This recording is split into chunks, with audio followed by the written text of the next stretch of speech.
Right, so here we are, and today we're going to be creating some atmospheric landscape pictures. On your table, you should have certain resources.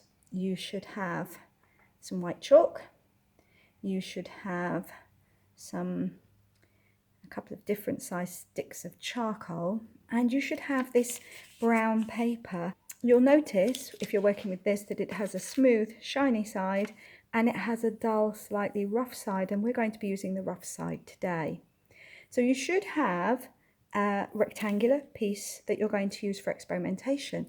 Also on your desk, you should have a longer piece. Now this may be a long piece like this one that I've got here. You can see that's a very long piece of brown paper, or it could be a square piece depending on what picture and the shape of the picture you have chosen to do today.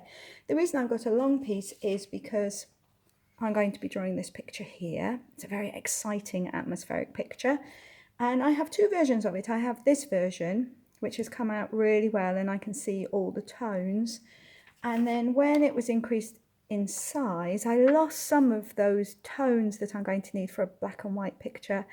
But I needed a bigger one because this is going to help us draw. You'll notice that your large sheet of paper has been folded into 8 pieces, and you'll notice that this photocopy that I have has also been folded into 8 pieces, and all of those lines have been marked, and that's going to help us just see where we need to place our drawing on our main picture.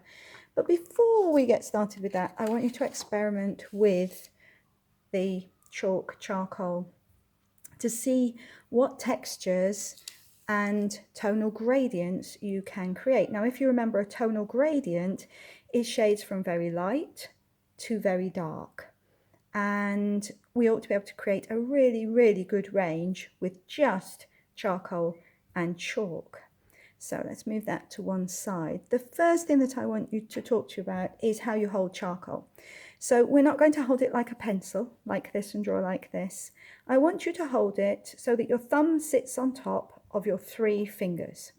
And then you're going to tilt it slightly and put this finger on top, and you're going to draw like this. That will give you a much better result than if you try and hold it like a pencil. We're going to begin with the charcoal. I think I need my longer bit for this. And I want you to begin just by drawing a square. Okay, nice outline, and this is already producing a lovely dark result.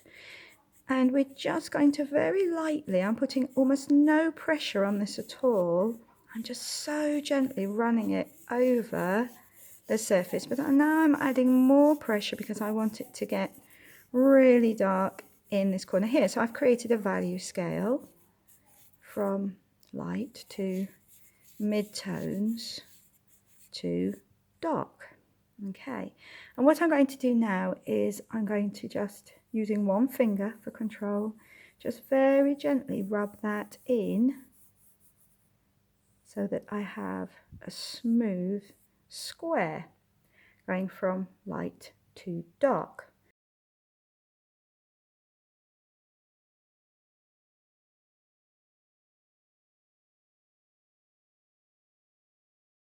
So we're going to do the same with the chalk. I'm going to draw a square, and we're going to start very lightly in this corner. I'm barely touching the surface at all, and then as we get to the middle we're going to add a little more and more and more and more until we get down into this corner where I really am. Hold the paper carefully so that it doesn't tear. Remember, it is quite thin, this paper. I'm really going to put lots of chalk on in that corner because I want to create another tonal gradient scale. So when you're doing tonal gradients, it's not just going from white to black, but also you can create depth just by how much of the medium you put onto the page. So there's my white tonal gradient square.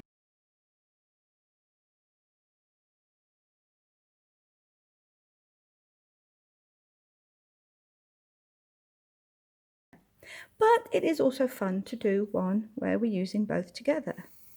So here's my next square to experiment inside. And this time I'm going to do the same again with this. I'm going to start very lightly over there, hardly at all, quite a bit more in the middle, and then lots down here in the corner. Just going to work my way backwards, just adding very carefully so that those marks go all the way down to there where I've got solid black. And then I'm going to take my white. I'm going to start from this corner, so I'm going to add my white here, and it's going to be more solid in that corner, and then it's going to become less and less as I get to the middle, and very little over here at all. And to start with, I'm not going to smudge that in. I want you to look at the texture that is created and the way it covers the surface of the paper, because texture is going to be very important in your drawing today, and the marks that we make will be very important. So we need to know that we can smudge, but also that sometimes it's really exciting to work with this medium to create marks as well, repetitive marks, to suggest depth and areas of light and dark.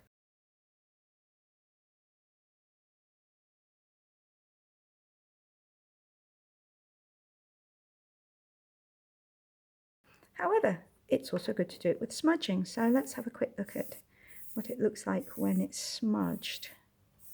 This is going to be particularly important today for areas of cloud. Quite a bit more in the corner, and this time I am going to smudge. So I'm going to start here, always start with the white, and I'm going to bring it all the way down,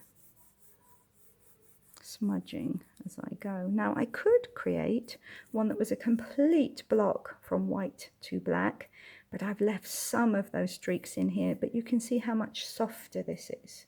So this might be rain, this might be cloud or very soft mist.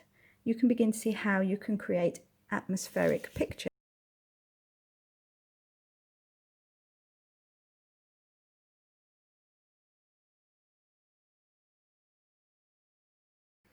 What I want you to think about now is the width of the lines that you create. Using that point, I can create some very thin lines. I can also use it to create much thicker lines like this. And the same with the chalk. If I carefully use one corner of it, I can create some very thin lines.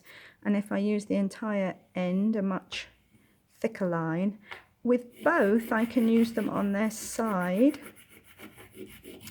if I'm colouring in a large area, or shading in, I should say, a large area, and this as well. And if I just want to, on this paper especially, because it's slightly rough, I can create a pattern as I do that, just alternating the direction, and you can see a bit of a pattern, almost a checkerboard pattern hiding within there, which is quite interesting. Or I can create a much darker shade, and the same with this. I can create much lighter areas and allow the pattern of the paper, of where all those fibres have been squashed together to make this paper in the factory, I can allow the pattern of those fibres to begin to come through.